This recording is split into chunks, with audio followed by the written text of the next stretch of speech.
bringing you inside the USL Championship and League One. Segmer's got there, Marquinhos! He's been knocking on the door!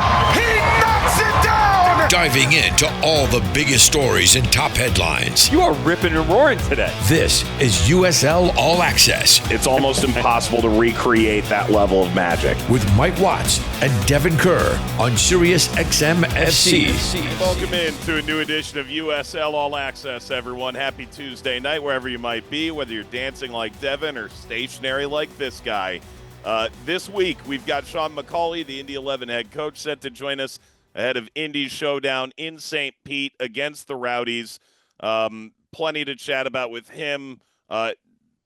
Stick around for the Fergie commentary at the end. It's a long but worthwhile interview. Louisville tastes defeat, rarity. Lexington and Colorado Springs in a battle of laggards in the table that actually ended up being rather entertaining on ESPN2 over the weekend. Plenty to chat about. Mike Watts, Devon Kerr, I'm in McConnell's at the controls as ever.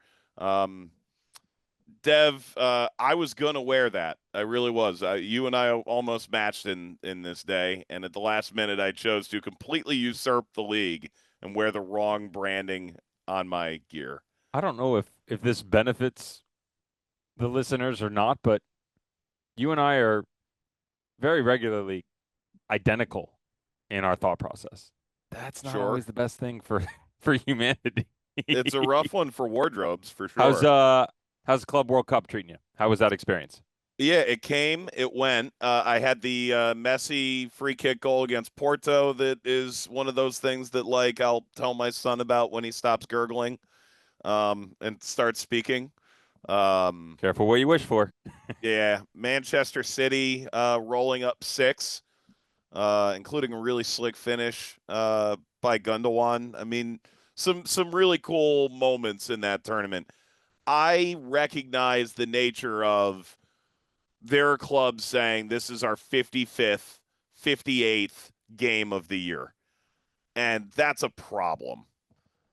I also see the value in, like, some of these South American teams that have come out and just, like, undefeated, blown everybody away.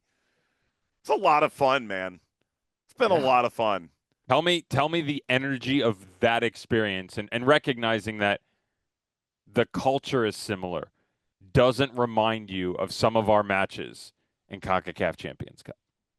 I mean, here's the funny thing. I think everyone would go like, oh, wasn't it so much fun to do? Like, you and I going to Monterey for the final 5 years ago, that's certainly like an immense experience. When there's sort of a supercharged atmosphere around MLS, Liga MX club, but you are guaranteed that atmosphere every single game at Motagua or Olympia in Honduras. Well, that's what I'm saying, and that's why I'm saying, like, it gives you that feeling, right? Like, vibes. I don't think it's any stretch of the truth, and I'm obviously speaking for you. If I'm out of turn, please feel free to correct that. If you take that Monterey Club America game we did, if you take the Sounders Pumas game that we did, dude, even LAFC Leon, was it 2 years ago now? To me, the experience, the atmosphere, the absolutely ridiculous energy from both fan bases and just going for it, top 15 matches in my career. I mean, it's just it. And I understand people are going to go, oh, yeah, well, the fan base, the money, no, I'm telling you right now, I've been in stadiums as a player. I've been in stadiums as an announcer, 20,000 people, 30,000 people. You know, and you're going, okay, I get it a little bit. When we did, or I was on it, sorry, Neil Collins talked about it. Like, the 22 final between SAC and Orlando, it was good. It still doesn't touch these. Like, it's one of my most favorite memories that I will have, but in terms of game and stuff, it just doesn't. I get it. Every single week, the team from the J League that was bouncing up and down, super cool stuff, and I think it's awesome you got to be a part of it, man. Good stuff. Yeah. Yeah.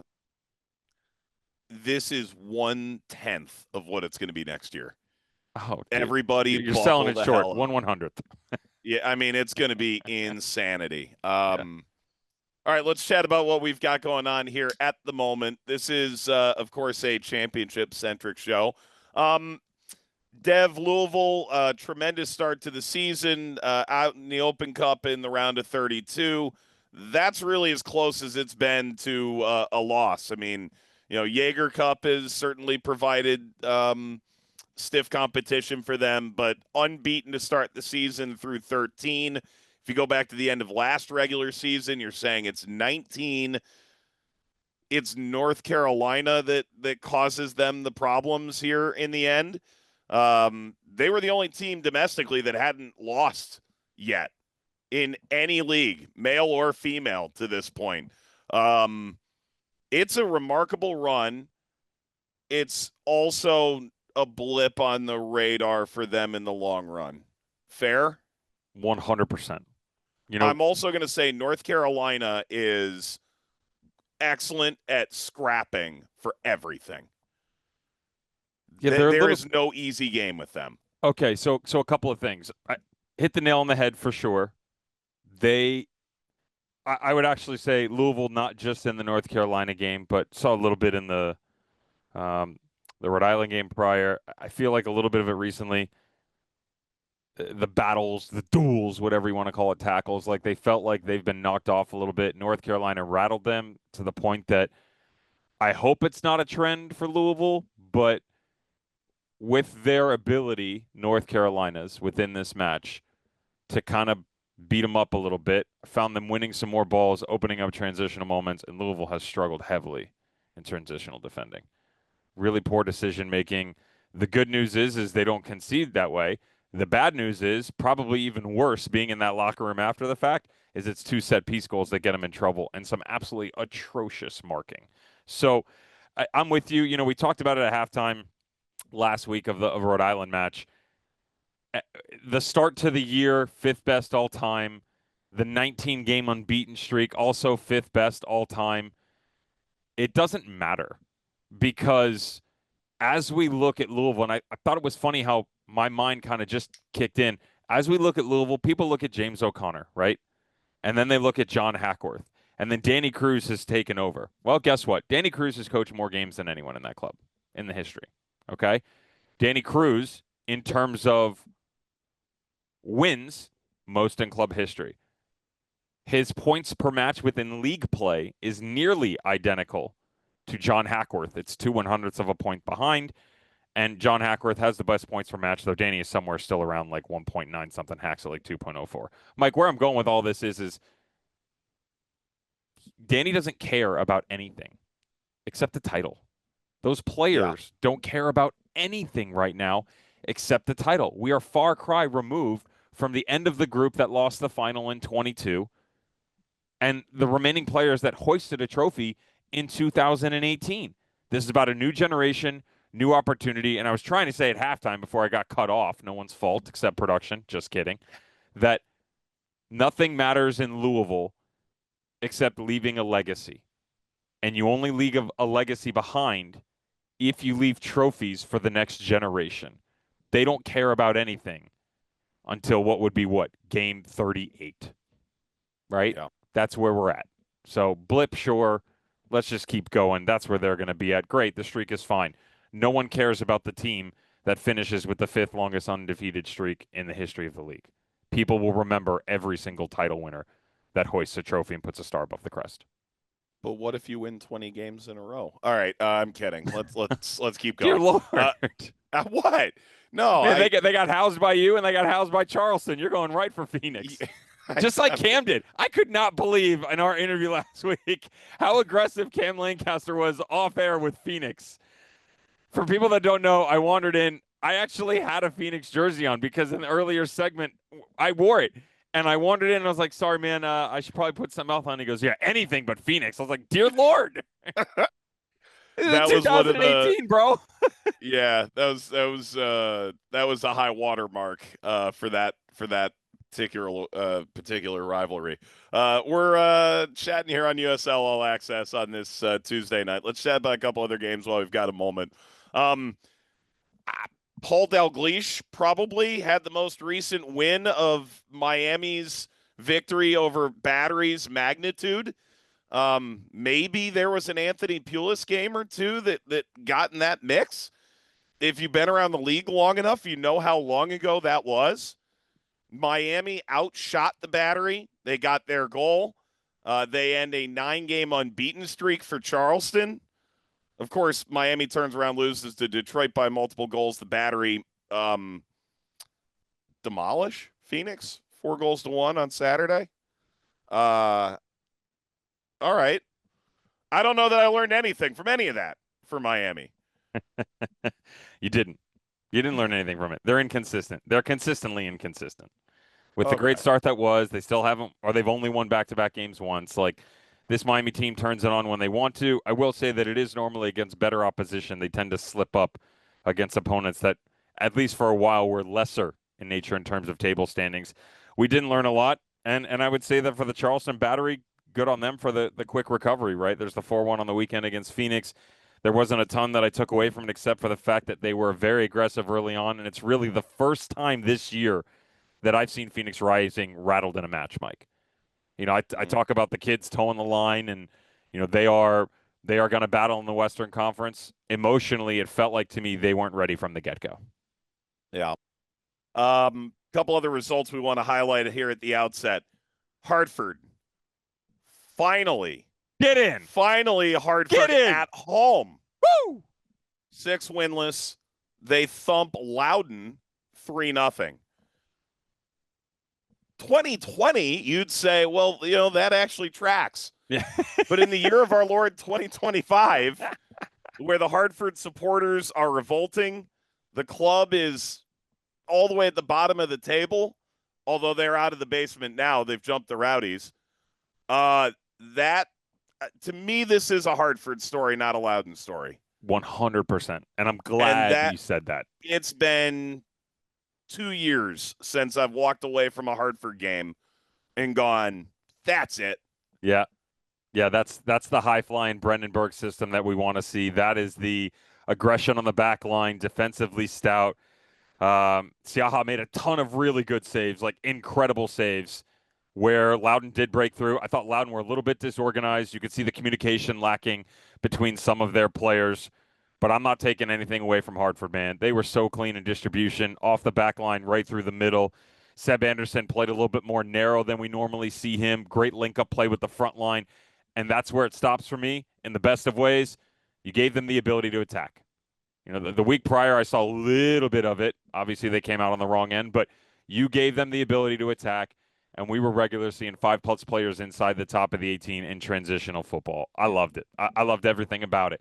Repeat it every single week, and I'll be happy. What's the over/under set that it happens again? All right. Where are we going with that?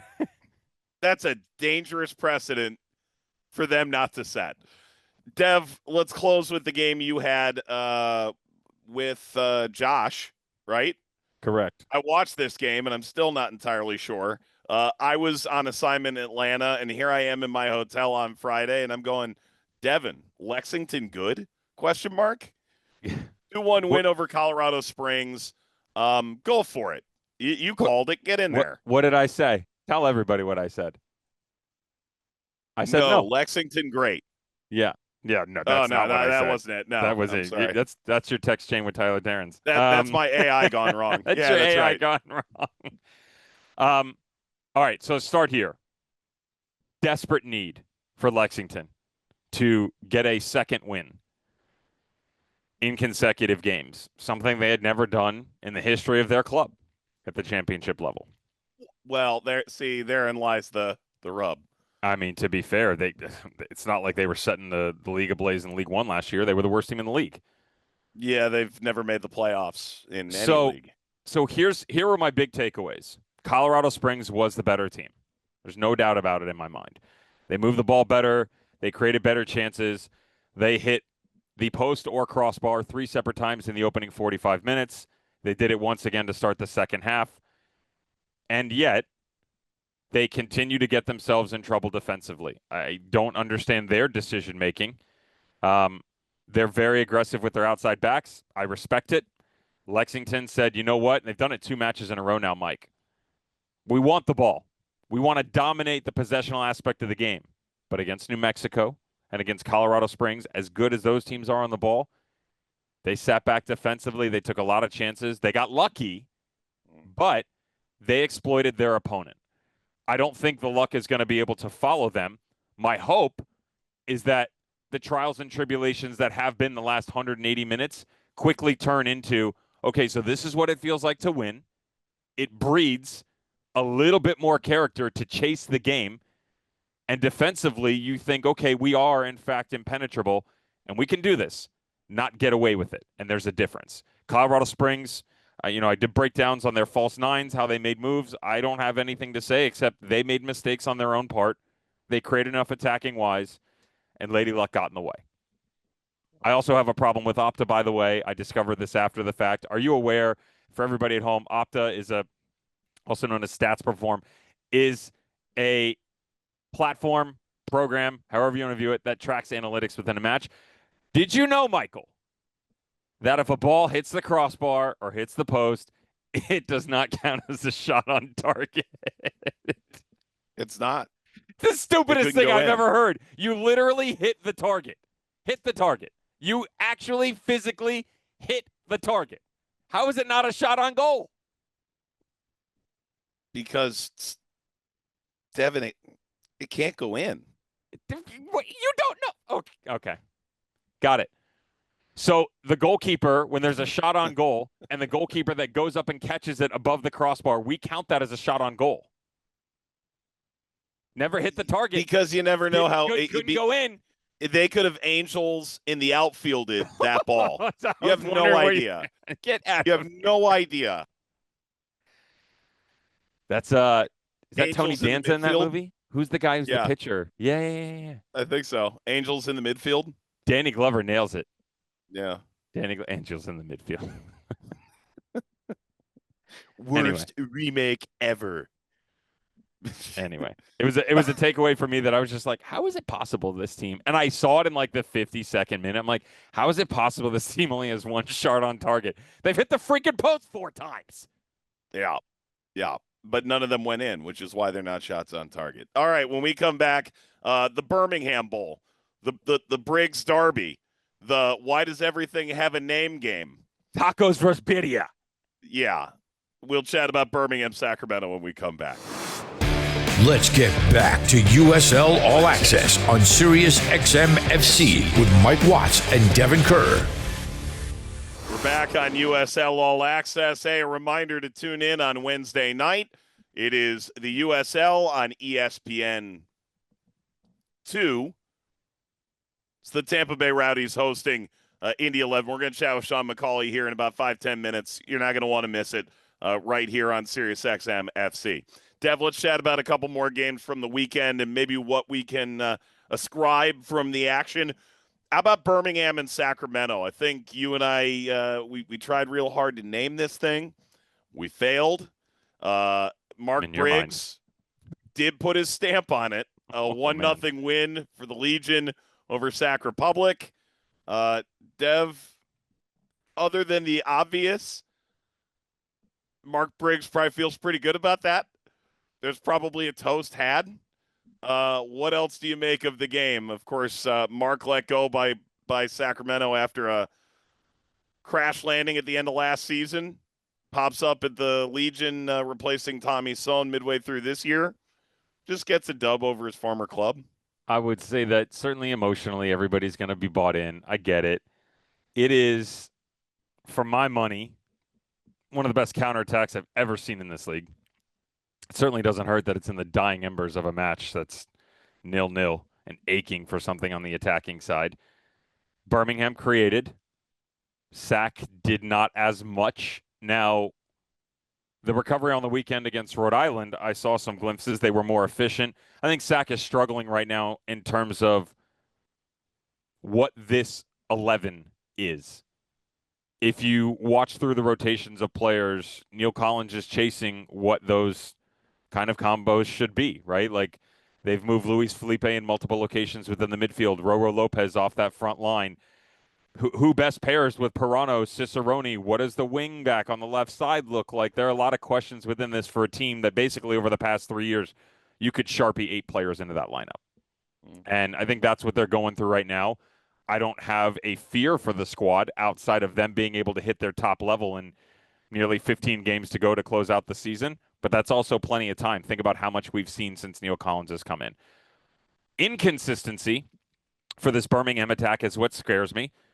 It is why they couldn't finish within the game itself, why they've struggled a little bit within this season, and certainly why they lost on the weekend against Oakland. But I would stick with the fact that these are still two playoff teams. There's no doubt in my mind in terms of what they can bring to the game compared to what we've seen around the league. They will get into the playoffs. Slow starts haven't helped, and it's going to take some time. That's the biggest takeaway. There's no magic 8-ball here. It's just, okay, great result for Birmingham. The banter by Briggs with his owner calling him in the post-game presser was really cool to see. And other than that, you move on and try and go find another result. Sacked it on the weekend. Birmingham did not. Yep. We'll touch on the results of the weekend here in a moment. Let's chat about the Detroit game. We mentioned Miami, obviously, with a big win over Charleston. Detroit responds with one of their own. It had been 2 months without a league win. 8 games in all competitions, and they'd scraped a handful of points. But for Miami, it's consistently inconsistent, as you discussed earlier. What is it for Detroit? Restored belief is what it should be. We talked about it. It's funny, I brought it up last week, how this team has always had that sort of character-driven performance where, especially at Keyworth, Mike, we've seen them run teams off the pitch, right? We've also seen teams go in there and absolutely demolish them, but never be able to get far enough away within the 90 minutes, and it's the 1-goal game and they draw at the end. Kind of felt like this game. I think people are going to look at the scoreline and go, really? Well, you got outshot. You got outpassed in a lot of areas. And I mean that in terms of stylistically watching, this back line was broken down. But they didn't break, right? It was they still kept a clean sheet. Herrera in goal was unfreaking real. Truly, I thought Shane Wheat was excellent in his recovery defending, because with all of those cracks that seemed to be, he seemed to find a way to glue the teams back together. Jacil Cedeno, man of the match. They could have scored 2 more. They missed a pen. I've said since they brought him in last year, if Danny Dicchio can find the best version of him, that team will be just fine. He'll be better than Maxi Rodriguez. The problem is his level is never – I don't think we've ever really seen him reach the max. No. And the problem is his basement is constantly lower. There's no equilibrium with his performances. Individual ability, I'll take Jacil Cedeno. Quality of output within a team, it's Maxi Rodriguez, without a doubt. And that's kind of where they're operating right now. Yeah, Jacil's interesting, right? Because you're talking about a guy who, popped into Hartford, had some bright moments, really did. Traded for a bag of balls to the West Coast, and then comes to Detroit. And, talent-wise, I don't think anyone doubts it. Obviously scores right before halftime. There was a red card in that game. Lawrence got sent off for Miami, and then Detroit nixed the insurance goal, 90+5. How about Pittsburgh? That's an important win for them. It's 2-1 over a Rowdies team that's just not put it all together yet. Augie Williams scores into the top 5 all time, 78 for him. Haji Berry's not far away. Cam and Nico Brett aren't far away. He could be on the podium by the time this show gets recorded next week, or not, because of the Jaeger Cup 2 weeks. You're so proud of yourself there. Yeah. Pittsburgh defensively is still right there. They are as good as, statistically, maybe not the best Hounds team ever, but they're in the top 3 or 4 in the league. That part is fine. They got the goals they needed from the guy who needs to score more goals. Okay, so there you go. And I'm with you on that, which leads me to my question. You and I have seen them a million times, right, over the years. From an attacking standpoint as a team, was the best team they had, team being the operative word, the 23 team or the 19 team? My first thought was 19. 100% agree with you. I think everybody looks to the goals that were put up in 23. It was Albert Tikwa. It was a flash in the pan. Lucky in certain situations. You're never getting 20 goals out of him again. But like Kizza had great moments. I mean, there were some, I mean, but that 19 team, they worked you, man. Like I remember getting ready for those games, and it was like a jigsaw puzzle of how Bob was going to attack the opponent with the personnel at play, right? Yeah, that's fun. I don't feel that way anymore because of defensively, like you see, I think they're less rigid in the sense that he allows them to have a little bit more space in open defending. I just don't see it attacking wise. And I don't know where that's going to come from. Like I think you have to bring someone in. I don't think Augie fits that system. And I do think last year they did well with like Jockeson coming in midway through. Bertrand Jockeson. Yeah. And ended up making a significant difference for them. I don't look at Pittsburgh historically as the biggest, we're going to go totally rebuild the plane as we fly kind of team. No. But they have made clever moves over the years, including I felt last year as much as any, to plug the holes they needed to plug. But that position is so hard to get a guy. Here's what's interesting. I'm looking at, and I know we got a motor here, but just one last thing. I'm looking at their results right now. This is all competition, so it's not just championship play. It includes Open Cup and Jaeger Cup. I'm looking at their wins and their losses or draws. To me, the losses or draws have a lot of commonalities. And it's teams that, if you just go back through it, right, they want to be ball-dominant teams. Colorado Springs, Louisville, Loudoun, ball-dominant in the sense of they're going to – I don't mean possessionally. I mean the sense of they're going to make you uncomfortable with their movements. Detroit City is a similar conversation, to be fair, as well. But, like, some other matches that we've seen, Indy is one of them. Indy opens it up, man. Like, they let it go. And the teams that I'm looking at here that kind of let it go, Rhode Island is one of those. To be fair, North Carolina's like that. Where I'm going with is, like, Charleston lets it go. Like, I think these are just teams that if the shape allows itself to be open, you have the chance to chase the game more. That benefits Pittsburgh to me, even though defensively you want it to be stout. The teams that seem to be a little bit more dense within their profile, like tactically, I think it's harder for them to work against because there's less space to work in. And attacking-wise, they just struggle for ideas. Interesting. Yeah. All right. Before we go to break, a couple other results. Indy fell to Vegas. We mentioned it in the first off, Vegas looks miles better. Like, good for them. Miles better, in my opinion. And it's a really short sample size, and it was really bad. But it tipped the ball away, top of the defensive 18. Indy's going for it. Talk to Sean a little bit about the thought process there. Motor 80 yards, good finish. Indy's the better team. Vegas takes the 3 points. Battery, as we mentioned, batter Phoenix 4-1. Pedro's back. Oakland defeat Birmingham on the weekend. Huge win for the Roots. New Mexico up a man, end up grabbing 2 goals in second half injury time for a victory over San Antonio. El Paso continues a great start. 2-1 over Monterey Bay. All right, when we come back, Sean McAuley, Indy 11 head coach, joins us to chat ahead of their showdown, the Rowdies, in St. Pete Wednesday on ESPN2. It's next here on USL All Access. Giving insight to all the biggest moments in Championship and League One. This is USL All Access on Sirius XM FC with Mike Watts and Devon Kerr. Welcome back, everyone. It's USL All Access on this Tuesday night. Miss a part of the show. It remains available moving forward on the USL YouTube page in stunning, low-quality video. It's also available, as always, on the Sirius XM app. As promised throughout the show, we're excited to bring on the Indy 11 head coach. It's his second season at the helm. Did a wonderful job with the team last year and looks like they're on the swing upward now. Sean McAuley is with us ahead of the game on Wednesday night on ESPN2. Sean, we're excited to cover the team. Excited to chat with you again. How are you? I'm okay. I'm pleased you mentioned that we're on the upward trend, so I'm hopefully that continues. But yeah, we're doing well. Just suffering the heat wave that we're having. Yeah, so maybe that's a good place to start.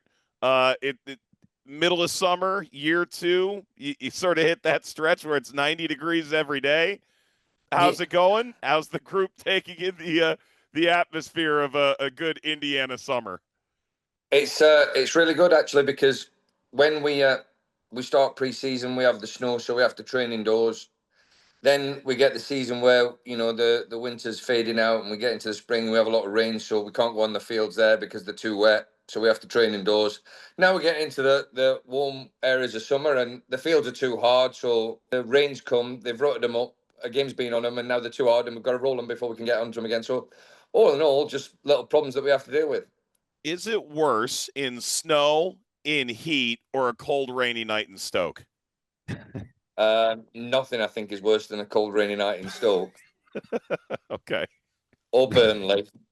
Or Sheffield. You go straight for the hometown, right for the jugular, man. We didn't even set it up. Woo! Yeah.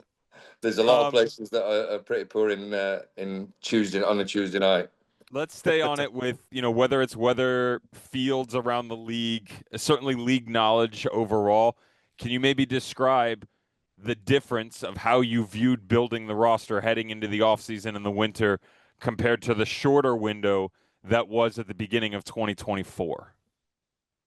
I think I'll be honest with you, Devon, it's still a work in progress for me, like a personal approach to it. I think it's something that I want to maybe change for the club as well. Historically the club's done really well in some windows, and it's been really sort of a short-term look of let's get a couple of really big names in, a couple of USL stalwarts, legends, whatever you want to call it, and then hopefully that works and we go again. And then I look at the success of what other clubs have built, the longer term success, and I think we've taken a different approach to it, maybe to get a bit younger, and that's going to take its time. We did have an older squad, and to look at building the roster in a way that can be flexible to play multiple systems, because at this moment in time we've got a squad of 22. Some of the USL teams now are going for 25, 26 players. So with the forces that we have after the systems, which is amazing, because 2 years ago, I was, I've been fortunate to be on the UEFA Pro license in 2009, and then I did my US Pro license in 18 over here, and it was all about having a distinct style of play. Then Ange goes into Spurs, he'll develop style of play, and they won't change, and now it's all about being adaptable.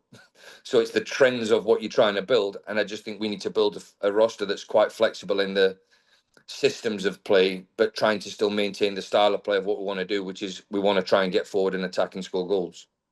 It's funny when we're putting together the opportunity to speak to individuals like yourself, we do what's called a format, and we write down our questions, ideas, things like that. It's like you're sitting here reading it in order, no joke, because my very next question was to talk about the roster itself. So the build, certainly you talked about the age of it, right? There are some of those guys, legends, if you will. There's your Aiden Quinns, your Jack Blakes, James Murphy involved in that conversation. James Musa has had plenty of experience. Elliot Collier back when, right? Like there's a lot of guys around this group that have certainly seen their fair share. But it is also one of the oldest rosters in the league, and also within just actual minutes used. Can you maybe talk about what that evolution looks like for you guys in terms of timeline to get it from where it is now to where you want it to be based upon kind of the ideas you just referenced to us? It's going to be really tough, but I do think it's something that the club needs to do and needs to look at. But it is going to be tough because, like I said, a lot of the players there that you've mentioned are all playing. Yeah. Is you end up phasing out the older players with, talented younger players coming through. And at this moment in time, we have got younger players that are good, and we feel as though they've got a good value in the league, like Josh O'Brien, Finn McRob's come in and played a few games. We had an academy homegrown player that played a lot last year, and he's come in this year, and he's not done as well as what done in terms of that could be also be like the second season syndrome for him. But they're not playing at the minute, so you've got to stick with the older experienced ones. But I do feel that, you know, we've got huge value out of our experienced players, so I'm really, really happy with that.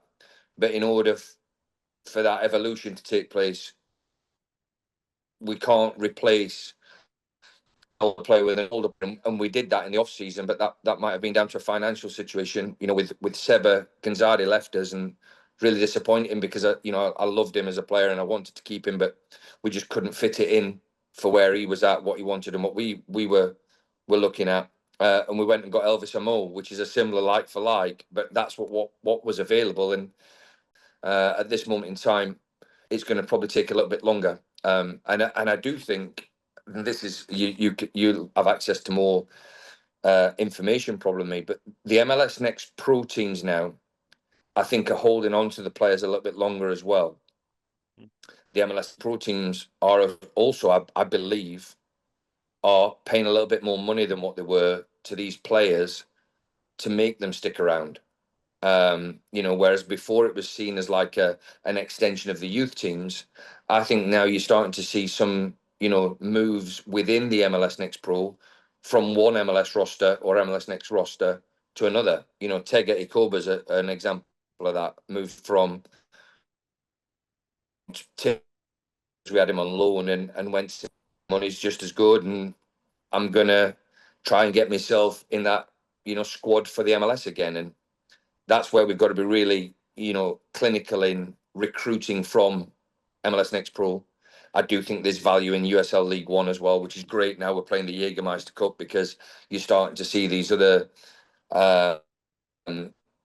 teams in the League One that have got young players that can come and do a job in the Championship. So to your point, you know, we use the word evolution, right, for your squad. Let's take it a little bit broader there. Reference MLS Next Pro, certainly League One within the championship itself. Canada is a big area that a lot of coaches have flocked to over the past couple of seasons.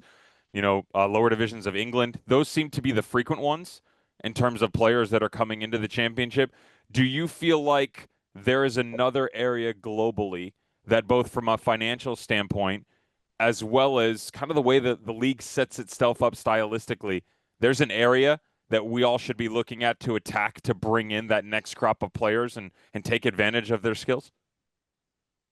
Obviously there's a risk in any type of recruitment.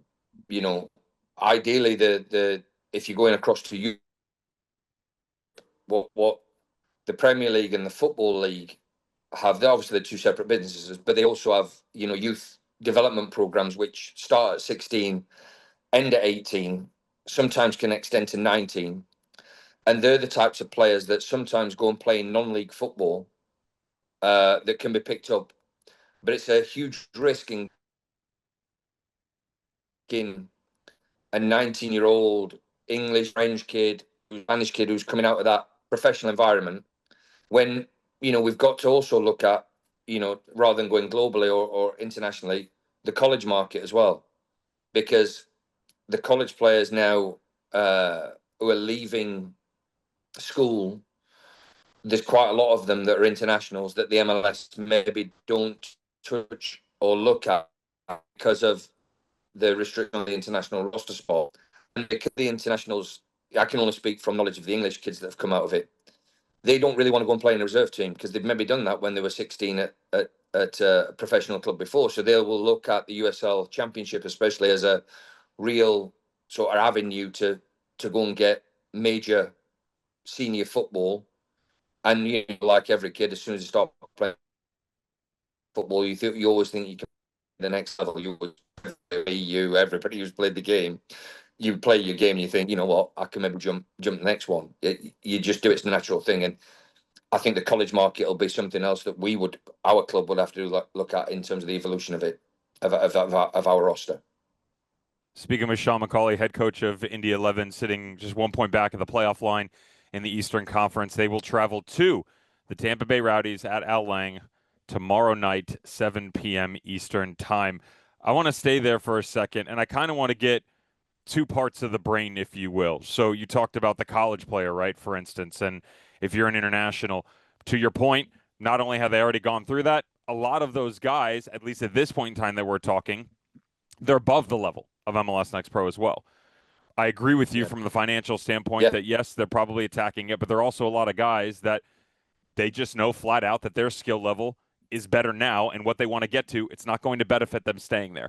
Can you maybe walk us through maybe some of the other bigger differences between MLS and USL? The financial one is the easy one, travel, right? Like, okay, the amount of money that a team has, I get it. But in terms of the actual profile of player being recruited into the league, and maybe how you get that opportunity to go and pull from them a little bit, right? To benefit your championship squad moving forward.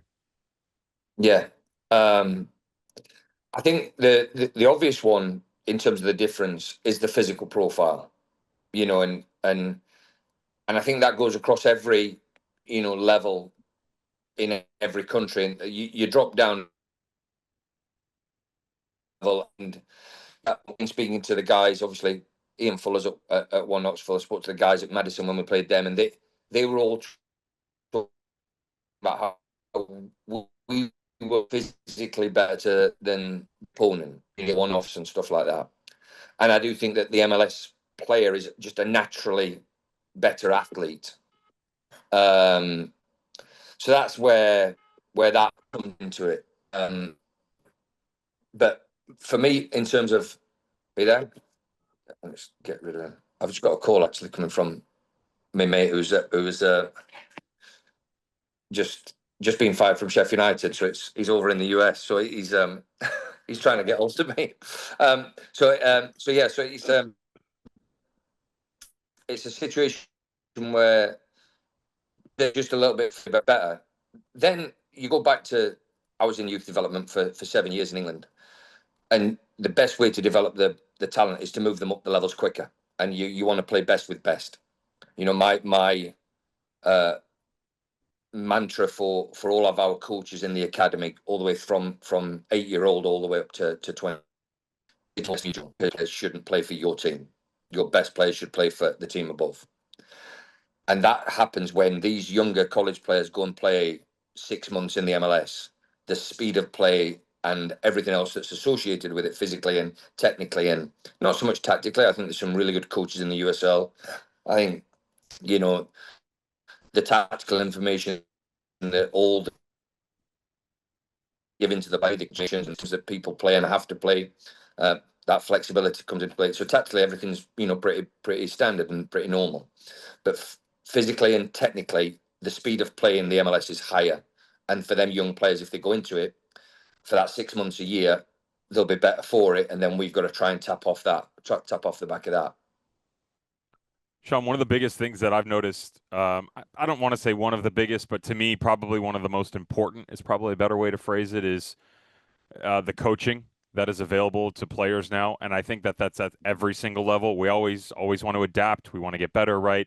That's for players. But a lot of times, individual drive, you need vision, you need guidance. And I've seen a tremendous amount of growth over the last decade, really at every level within this country. Can you maybe talk about what you've seen and how it's affected the player? Because you've seen it, whether it was Portland, Orlando, Minnesota, you've seen every single level. You've seen a ton of different ages of players, and obviously now in the championship, what maybe that crop looks like from an intellectual standpoint. What's their footballing IQ evolved in over the last decade or so since being here? It's really, really good. It's high level, like you said. The coaching's better. Everything's, getting better. I'll tell you the interesting. I don't know if I'm going off topic here, Dev, so you're gonna have to keep get me back on track. The interesting thing that I found when I moved from the MLS to the USL is the players want to be overcoached. They want over information. They want, what do I do here? What do I, almost as if they want to take us relative. So I used to say to the midfield, and I've been really, really fortunate in the MLS. I believe I've worked with, 4 in the modern day game in the MLS, since I came over. 4 of the best central midfield players that they've had: Darlington Nagbe, Diego Chara, Ozzy Alonso, and Will Trapp. Never once did they ask me how to play field. And just went, took the footballing IQ, and they weren't asking me, where do I pop out to get in the pocket and get. They just did it. They read the game and they did it. And I felt when I first came to the USL, I wanted to, and you can ask all the lads that that I've worked with. I'm really big on the player making decisions on the field. I don't want to micromanage players. We've got a structure. Each player should have a response to the team, in terms of what their position should do, and each player should know what their unit does, so the people around them, wingers and fullbacks working together, centre forwards and tens, or two central midfield players in terms of balance, 3 at the back, 2 at the back, and everybody takes it on board. But I'm not going to micromanage, decisions that have to be made in a split-second moment on the field. I think it's the player's responsibility. And I only think that between the two leagues, the MLS player takes on that responsibility, I think, a little bit easier than the USL player does. What's the biggest difference, before I get out of the way here and let Mike come in, between you as the lead man on the sidelines now compared to the one that finished the season at the end of 23? I've shared a lot of time with you. We've talked about growth at different leagues. You've shared that behind the scenes. And now, what's the biggest change as Sean McAuley as a manager between now and then? The biggest change is, when I was an assistant coach, I used to love scrappy 1-0 wins. Now I want to be 5-0 up in the first 15 minutes. and even when there's 10 minutes to go and we're 4-0 up, I'm still thinking about a defensive change we might. So the scrap 1-0 wins gone out the window. I don't like them anymore. I'd rather just get it over and done with a 3-0 if we can. But no, it's been really good. I've enjoyed the challenge of it. But I'll be honest with you, I've never been at what I would call a football snob in terms of a job. Whatever job I'm given to do, whether it's an assistant, anything, first team coach, head coach, you just have to go and adapt. And I've enjoyed every minute I've been in this country, and I've enjoyed all my career, really. It's just a case now of, trying to keep up with the times and the moving times, because everybody, like you said, is getting better, and we need to make sure that, I need to make sure that I stay on track with everybody else. Yeah. Sean McAuley's with us, the Indy 11 head coach. You can catch Indy in Tampa Bay Wednesday night, ESPN2. Coach, I'm glad you brought it up. The idea of, you aren't interested in the 1-0 nail biters.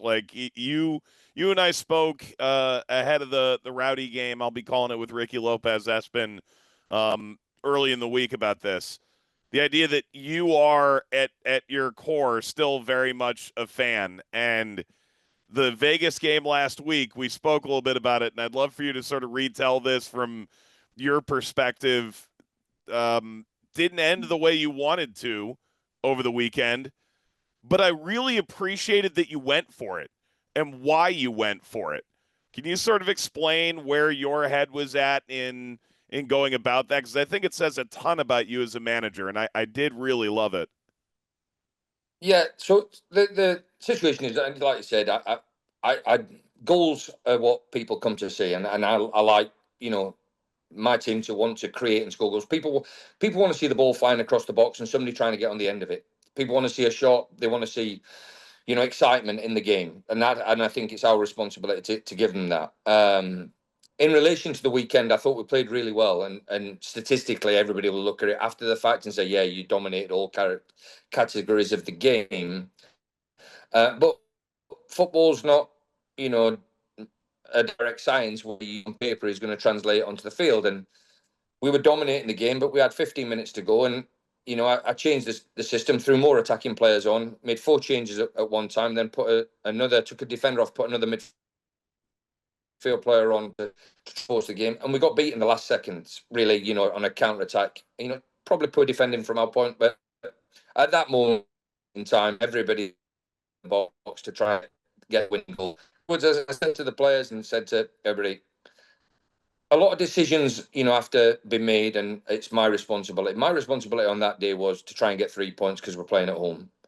The other thing that went through my mind was we're playing a cross-conference game. So realistically, all we're taking from that game, if it is a point, to get 3, but we're not losing ground on the opponent if we give the point up, or if like we gave the 3 points up to Vegas. That's probably everybody else in the other conference, in the West Conference, thinking, "Oh my God, why have they done that?" But it was a situation. It was a situation where I look at all the games, and like I said, I've been in the game 35 years as player and coach, and during that 35 years, I support my team, and I watch my team as many times as I possibly can. And if my team's at home and they're 0-0 dominating the game and not putting the ball in the box and not trying to scrap and fight and get everything to get the winner, then I'd be really disappointed. I'm going to be disappointed anyway if we get beat 1-0. That's just the nature of the beast. But I would have been even more disappointed as a supporter of my team if I don't see them going for the jugular in the last 10 minutes against a team that we've dominated for probably 80 minutes.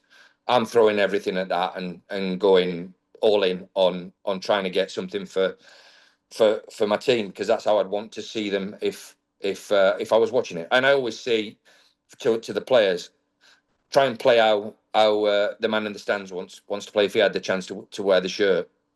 And you know what he's going to do? He's not going to do 3 step overs. He's going to run, doing everything with real passion and desire for the jersey. And I think for most part, our group does that. And like I said, at the end, when I spoke to the players about the result, and again this morning in some reflection meeting, we've lost a point of the game. We should have got 3 because we were good enough, and I thought we were better than the opponent on the time. We're going to have to catch that up somewhere else later on down the season. Yeah. I think there's a lot of coaches that say that. There's not a lot that actually act on it, and I'm glad to hear you both say it and very much back it up. Sean McAuley's with us, the Indy 11 head coach. I'd be remiss not to maybe take a trip down memory lane here. Every time I get to work with Gary Bailey in the commentary booth, I'm always asking about what it was like playing for Fergie. I'm always asking what that experience was like at Manchester United. You came up through there. You were around the first team for a couple of years at the tail end of that youth career and your transition into full professional football. What's it like playing for Fergie, Sir Alex Ferguson? I mean, it's incredible. Like, when you're there, you don't really realize, how good and how, intense the whole situation is, because you're just so focused on, the job in hand of what you do. And then when you leave the club and you look back on your time there, and I had 4 years there, and Fergie gave my first professional contract. And all the things he did for me, personal playing was there. He got me into the Scotland squad. I had an opportunity through grandparents' heritage. I could have played for Northern Ireland, and they were looking at me, going into the full squad there. Obviously, I was born in England, but my father was Scottish, and what it's like with a father who's a passionate Scottish heritage and supporter. You don't want to play for England, and you get told you're not playing for England. So when Northern Ireland came calling, Fergie pulled me in his office and he said, "Do you want to play for Northern Ireland? They've done this." And I went, "No." And him being him, he went, "You're not going to play for Scotland, are you? For England, are you?" I went, "No, I want to play for Scotland." And he just picked up the phone straight away and he rang the Scottish national team coach and said, "Got to play if you put him in your next squad." So I went up with Darren, his son, and we played in 18s together and then the 21s together. And then after that, when I went into coaching and all that, he's always been a resource that you can call upon just to have a phone call, and he'd be there. And from your conversations with Gary, I mean, I was there as a schoolboy when he was in with Big Ron and Big Ron Atkinson, and the pressure of playing for Manchester United, I never did it at first team level, but the pressure of playing for Manchester United at any level is pretty huge and pretty intense. And Gary's done it obviously multiple times in probably the most pressurized position on the field for Man United. It's why Gary's book is called Success Under Pressure. And it's why I always keep it handy and close by. He also talks about chilling in the front row of the Stones concerts back in the day. So I'm just saying, for all the pressure, it was pretty good if you were the guy. Yeah, it has its benefits. I was really close. I was best mates with Lee Sharp, so that had its, any nightclub you walked into, you're always there in front. So it was always pretty good in terms of that. But yeah, it's a shame now because Man United doesn't look like Man United. 25 years ago, Liverpool didn't look like Liverpool of the 70s and 80s. And so there is a certain cycle that'll. They sure as hell do now, though. I know they do. They look even better as well, don't they? Next year, yeah. With the signings that they've made, they'll look better next year. Yep.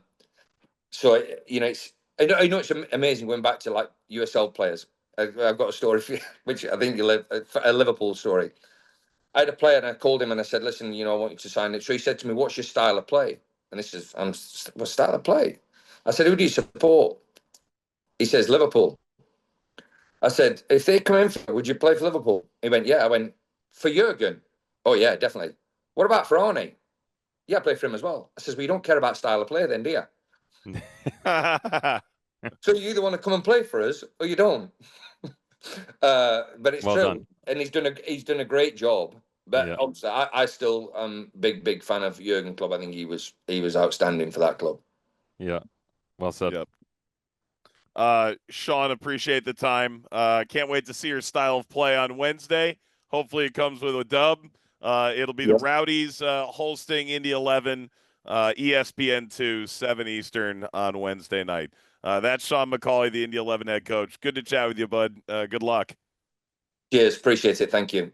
We're back on the other side of the break with a look at the weekend. It is a Jaeger weekend in the USL. It's next on All Access. You're listening to USL All Access on Sirius XM FC. Here are your hosts, Mike Watts and Devon Kerr. We are back on USL All Access. If we haven't told you enough, we'll tell you again. Rowdies taking on Indy Wednesday, ESPN2, 7 p.m. Eastern. Ricky and I have the call for it. Devin is on MLS assignment. Can't wait to have you for that one. All right, let's chat about favorite game this coming week. I'll give you a Jaeger Cup game, Indy Birmingham. Both on 6 points in their group. Could define who wins the group, could define the positioning for that ranking of the best second-place teams. They met earlier this month. Birmingham lost 1-0. Lindley early goal. Birmingham had 22 shots. Let's see how it goes, part 2. That's what you're rolling with, huh? Yeah. I don't mind it, actually. I'm kind of torn. The Louisville Loudoun game has spice, certainly because it's top 4 implications, also the distance they can create. I'm going to stick with the Rowdies Indy game. And I'm sticking with the Rowdies Indy game. Here's why. Because I don't believe the Rowdies have the ability to lose any more ground. Not one. Spiritually, mentally, physically, I don't think they have any more down. If they lose this game, Mike, there is a chance, and I'm just doing virtual math in my head, which has never benefited anyone, 9 back. 9. And that doesn't include Rhode Island and what they do in their next league match. You go 9 back with 15 to go, I'm 15 sick to my stomach. It's not a 34-game season. Sick to my stomach. Sick to my stomach. Considered what I've seen. So I don't think you have the ability to lose that game. And if you're Indy, you're just looking to stay relevant right now. Sean talked to us about how he's got to continue changing this roster. Seems like he's got a little bit more on his mind about how to tweak it moving forward. That transfer window will help them out nicely. All you got to do is stay relevant. Dev, did you learn anything this week? I learned that Sean McAuley's got cooler friends than we do. Accurate. I learned North Carolina FC. I wasn't nearly familiar enough with your game. You have a couple of these wins every single year. You really do. And I think we probably have not mentioned your name in weeks. And I'm sorry about that. We're going to change that. For Devin, Emmett, Mike, we'll talk to you again next Tuesday night, everyone. So long. This is USL All Access. If you missed any portion of the program, listen back anytime on the SXM app.